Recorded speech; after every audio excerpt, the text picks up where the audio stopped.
So one question is whether or not we have more inequality than we would like. And one uh, piece of information that is often true is that people both want less inequality than they think there is, and they think there's less inequality than there actually is. So this is based on a survey about wealth inequality, keeping in mind that sometimes wealth inequality can be confused with income inequality. And so this is how people would like it to be ideally. So with the top 20% getting about 30% of wealth, the second 20% and the middle 20% each getting about 20% of wealth, the fourth 20% getting about 15%, and the bottom 20% getting about 10%. And that varies a bit by income. So richer people think that the top 20% should have more than do lower income people.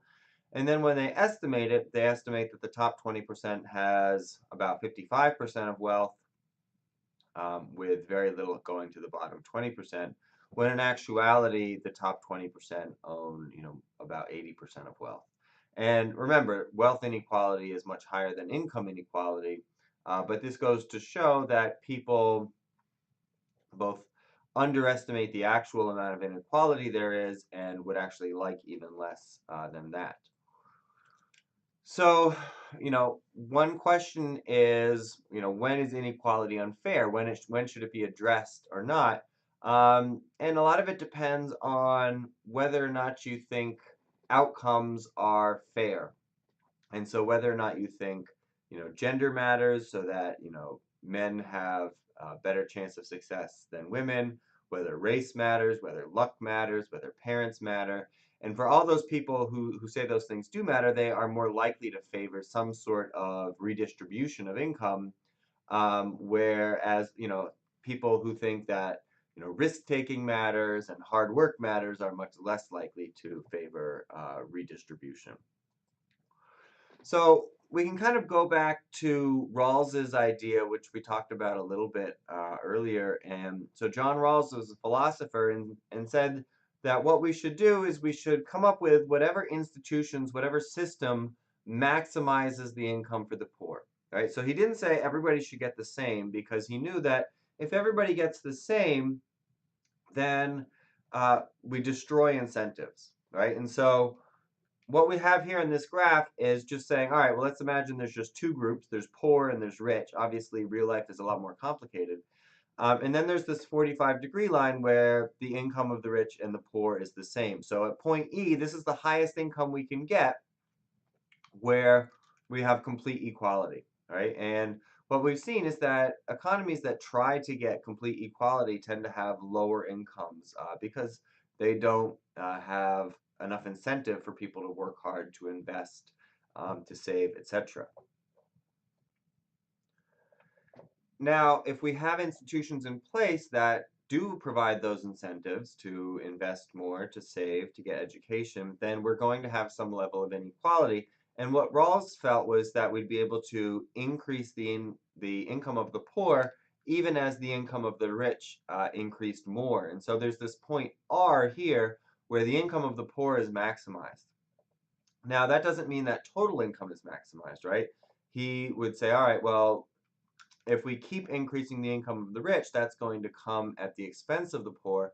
At point A, we have a trade-off. Point A is where we maximize total income. And so that's where $1 going from the poor goes to the rich. And then after point A, we're just making the rich richer, but the poor even more poorer. And so at point F, where we maximize the income of the rich, the poor are doing quite badly. And then if we keep going, then we actually decrease the income of everybody. And so D would be the minimum income of the poor. And so then the question is, well, you know, how can we get to Rawls's ideal if that's what we want?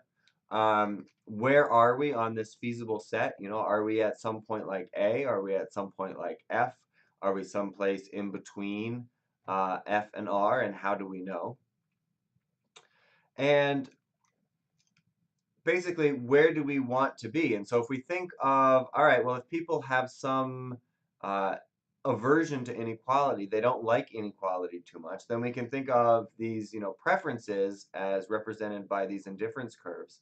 And it's possible that while we don't like inequality, we don't mind some level of inequality. And so we might prefer to be at a point like B than a point like R, but we don't want to be at a point like A, right? Where the rich are only getting richer because the poor are getting poorer. So that is obviously, this graph makes it look sort of very simple. We can just sort of choose, do we want to be at B, do we want to be at R, do we want to be at A? Obviously, in real life, that is not the case, and we have to think about, where does inequality come from? What can we do to reduce inequality?